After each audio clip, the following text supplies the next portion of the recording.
여러분 안녕하십니까. 지난달 29일 선원 7명을 태우고 조업 중 실종됐던 어선이 오늘 발견됐습니다. 선장은 뒤집힌 배 안에서 숨진 채 발견됐는데요. 나머지 베트남 선원 6명의 생사 여부는 확인되지 않고 있습니다. 박상환 기자가 보도합니다. 붉은 빛을 띤 배 한 척이 망망대해에 뒤집혀 있습니다. 절반 가까이 물속에 처박힌 배 위에 구조대원들이 올라가 실종자를 찾고 있습니다. 실종 나흘째 경북 포항시 오미곶 동쪽 110km 해상에서 발견된 29톤급 구룡포 선적 통발 어선입니다. 14시 08분 구조대가 현장 도착하여 선명을 확인하였고 선내 수중 수색 중 14시 32분경 조타실에서 선장으로 추정되는 시신 항구를 발견 인양하였습니다. 함께 타고 있던 베트남 국적 선원 6명은 아직 생사가 확인되지 않고 있습니다. 사고 어선은 지난달 28일 경북 영덕 축산항을 출항했으며 다음 날 밤 통신이 끊겼습니다. 실종 당시 동해안에는 풍랑주의보가 발효된 상황이었습니다. 해경은 중앙해양특수구조단을 현장으로 급파해 실종 선원을 찾기 위한 수색을 벌이는 동시에 사고 경위를 조사하고 있습니다. MBC 뉴스 박상환입니다. 3년째 소나무 재선충병 방제 작업을 하면서 기술이 축적돼 효과는 초창기보다 높아졌습니다. 하지만 베어낸 목재를 모두 재활용하지 못하는 등 개선해야 할 점도 많습니다. 김경 기자가 취재했습니다. 지난해 감연목을 계곡에 무더기로 은폐해 솔수염 하늘소 부화장이 되다시피 한 경주시 강동면 형산. 산림청으로부터 기관 경고를 받은 경주시는 올해 몰라보게 달라졌습니다. 재선충병이 극성인 곳은 말라 죽지 않은 나무까지 모두 베어내는 이른바 모두베기를 통해 벚나무 등으로 수종을 갱신하는 겁니다. 우선 시우지부터 모두베기를 하고 사유지는 산주를 설득해 점차 확대하기로 했습니다. 계속 발생이 좀 심한 지역에 그런 지역에는 산림청에서도 그렇고 아마 지침에도 모두베기 하는 쪽으로 그렇게 이제 계속 추진을 하고 산세가 험한 곳에 장비를 투입하면서까지 완전 방제 의지를 보이고 있습니다. 그런데 애써 모은 소나무는 재활용하지 못하고 불태워야 할 처지입니다. 경주에는 파쇄 장비가 없다 보니 포항시 산림조합에 위탁하고 있는데 산림조합도 이달 말까지 한꺼번에 많은 물량을 처리하는 게 버겁습니다. 이 때문에 경주시 안강읍과 강동면 일부를 제외한 지역의 고사목은 받아줄 수가 없습니다. 현재 시설 장비를 총동원해서 할 수 있는 하루 생산할 수 있는 파쇄할 수 있는 용량이 있는데 그 용량 이상이 될 것 같아서 저희들이 올해는 경주시 전역을 다 못하고 있습니다. 하천 옆에서 농약을 이용한 훈증 처리도 개선해야 할 사안입니다. 포항 시민의 식수원인 형산강 취수원 바로 위에서도 상류인 기계천 인근에서도 거리낌 없이 농약을 사용하면서 수질오염 우려가 높아지고 있기 때문입니다. MBC 뉴스 김기영입니다.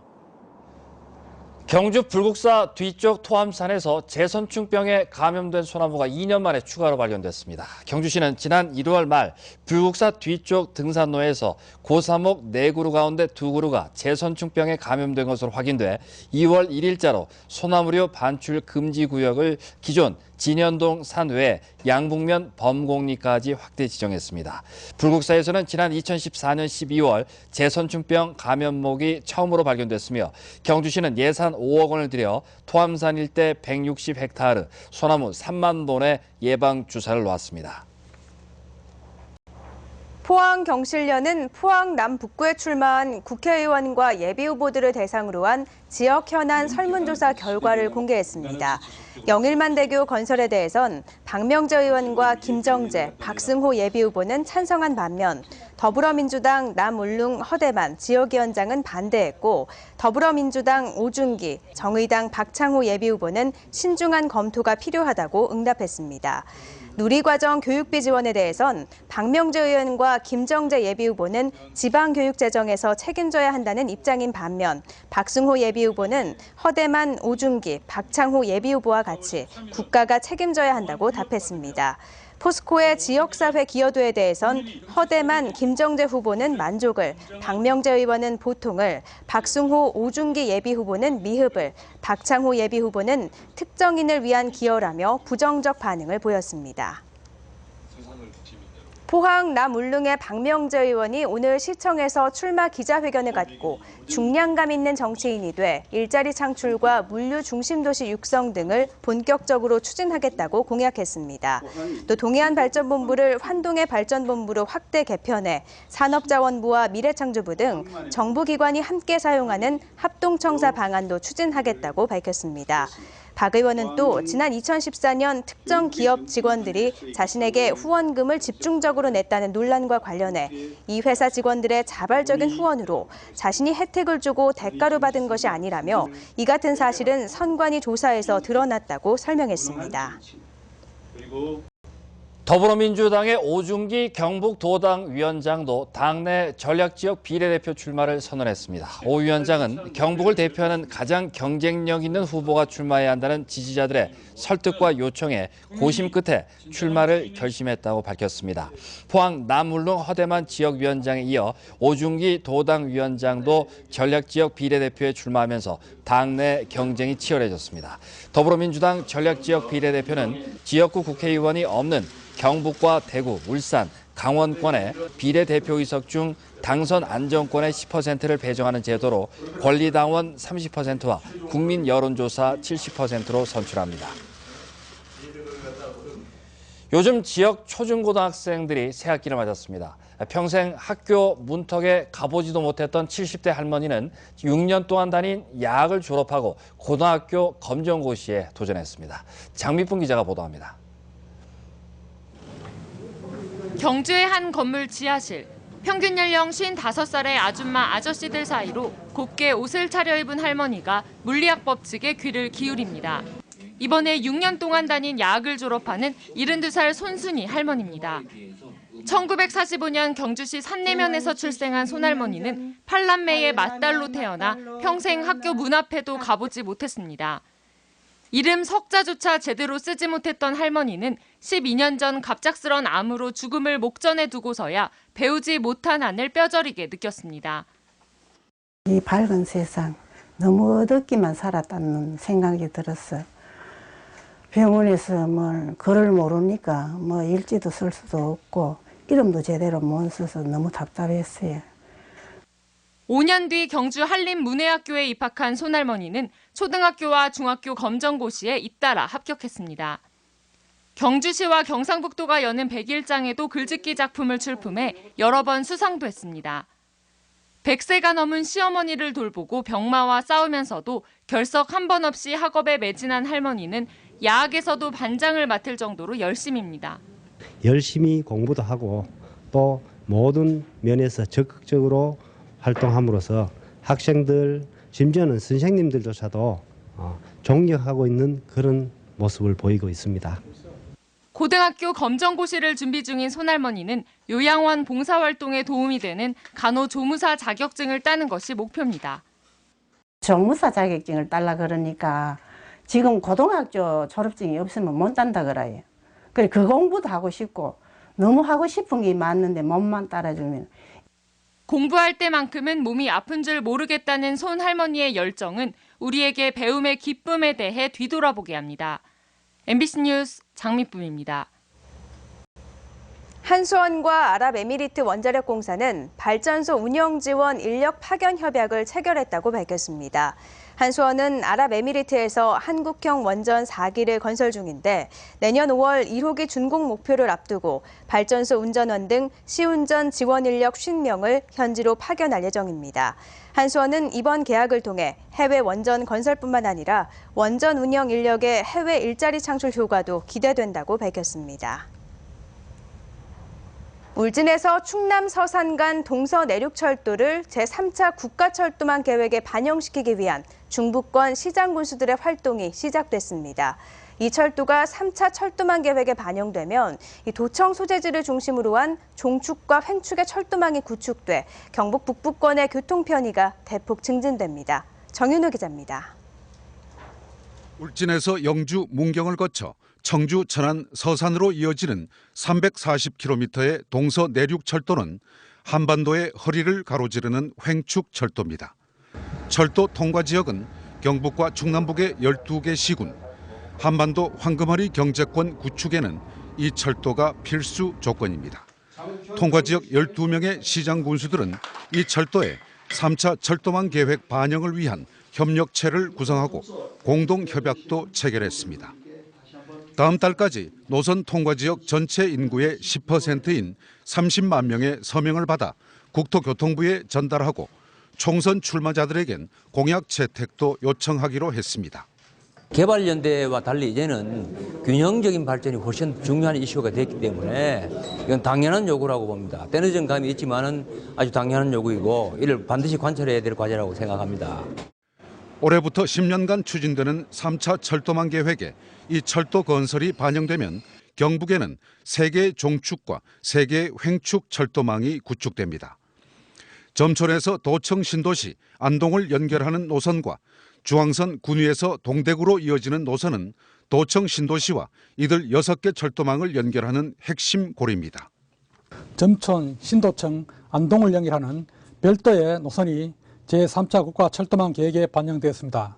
이에 따라 우리 도는 2017년까지 그 예비 타당성 조사를 마칠 수 있도록 3차 철도망 계획에 이미 반영된 경북 지역 노선에 이어 동서 내륙 철도까지 반영되면 도청 신도시는 경북은 물론 전국으로 이어지는 철도망을 갖추게 됩니다. MBC 뉴스 정윤호입니다. 포항시는 폐철도 공원화 사업을 오는 5월 착공하기로 했습니다. 포항시는 옛 포항역에서 표자역 구간까지 4.3km를 공원화하기로 하고 이달까지 실시 설계를 마치고 다음 달 공사를 발주한 뒤 5월 초에 공사에 들어가기로 했습니다. 포항시는 올해 지곡 건널목에서 대잠 고가차도까지 700m를 공원화하고 내년에 대잠 고가차도에서 이동 고가차도까지 1.4km 그리고 나머지 선산 터널까지 2.2km는 오는 2018년까지 마무리하기로 했습니다. 포스코와 계열사들이 오는 11일과 14일 잇따라 주주총회를 갖습니다. 포스코는 오는 11일 포스코센터에서 분기 배당제 도입과 기술 판매에 대한 정관 변경, 사내외 이사 선임 등의 안건을 처리합니다. 포스코건설과 포스코강판, 포스코플랜텍과 포스코엠텍, 대우인터내셔널 등 계열사들은 오는 14일 주주총회를 갖습니다. 포항경실련이 포스코의 경영 방식에 이의를 제기하고 정경 유착을 막기 위해 가칭 포스코 개혁위원회를 발족한다고 밝혔습니다. 경실련은 포스코의 경영 악화는 포항제철소 관련 업체는 물론 지역 소상공인과 시민들에게 직간접적인 영향을 미치고 있어 개혁위원회를 추진하게 됐다고 밝혔습니다. 개혁위원회는 포항경실련 회원과 소상공인, 시민들은 누구나 참여할 수 있고 이달 중으로 발족식을 가질 예정입니다. 오늘은 봄이 왔다는 걸 실감할 수 있는 날씨였습니다. 내일 오후에는 포항과 경주에서 비가 시작돼 일요일 오전까지 이어지겠습니다. 민미경 기상캐스터입니다. 네, 오늘 겨울 외투가 덥게 느껴지셨죠? 햇살이 포근하게 내리쬐면서 봄 기운이 가득했습니다. 내일 오후에는 포항과 경주에 비 소식이 있지만 큰 추위는 없겠습니다. 내일 아침 포항이 7도, 경주는 2도로 영상권으로 출발하겠고요. 한낮에는 11도에서 15도까지 오르겠습니다. 일교차도 여전히 크겠는데요. 건강관리 계속해서 잘해주셔야겠습니다. 비는 토요일 오전에 소강 상태를 보이다가 낮에는 경북 동해안 전 지역으로 확대되겠습니다. 예상되는 비약은 20에서 40mm 정도고요. 울릉도와 독도에서는 10mm 안팎이 예상됩니다. 봄비치고는 제법 양이 많겠습니다. 날씨가 따뜻해지고 많은 비가 예상되는 만큼 해빙기 안전사고에 주의해 주셔야겠습니다. 이제 벚꽃 필 날도 얼마 남지 않았죠. 포항을 기준으로 3월 31일에 피기 시작해서 일주일 뒤에는 만개한 벚꽃을 만날 수 있겠습니다. 자세한 내일 날씨 알아보겠습니다. 내일 경북 동해안은 오후에 포항과 경주에서 가끔 비가 오겠습니다. 내일 아침 영덕 3도, 포항 7도, 경주 2도, 한낮에는 포항 14도, 경주 15도가 예상됩니다. 울릉도 독도는 구름 많은 날씨를 보이다가 밤에는 흐려지겠습니다. 내일 아침 기온은 울릉도 7도, 독도 8도, 낮 최고 기온은 울릉도 12도, 독도 11도가 되겠습니다. 내일 동해남부 전해상에서는 종일 비 소식이 있습니다. 해상에서는 안개가 짙게 끼겠습니다. 물결은 최고 1.5m까지 일겠습니다. 내일 오후에 시작된 비는 일요일 오전까지 이어지겠습니다. 경칩인 토요일에는 낮 기온 20도까지 오르겠습니다. 날씨였습니다. 경북 도청이 안동과 예천에 둥지를 튼 뒤 예상대로 동남권 지역 주민들이 도청을 오가는데 불편을 겪고 있습니다. 경상북도는 신도청으로 오가는 시외버스 노선을 확대했지만 신도청 정류장을 경유하는 시외버스는 포항에서는 하루 4회, 경주에서는 1회뿐이고 걸리는 시간도 2시간 20여 분이나 돼 주민들이 불편을 겪고 있습니다. 이에 따라 경상북도는 오늘 사무관급 이상 간부 공무원 160여 명을 25개 반으로 편성해 개인별로 버스를 직접 타보도록 한 뒤 교통 불편 사항을 점검하고 개선하기로 했습니다. 경상북도의회와 전라남도의회가 지난해 체결한 상생발전협약의 후속 조치로 실천 방안을 담은 상생전략사업 선포식을 오늘 경북도의회 신청사에서 열었습니다. 두 의회가 추진할 상생전략사업은 정책 현안 공동 대응을 위한 정책발전 공동협의회 구성, 상임위원회 간 공동연찬회 개최, 매년 양의회 의장의 본회의장 방문 연설 등입니다.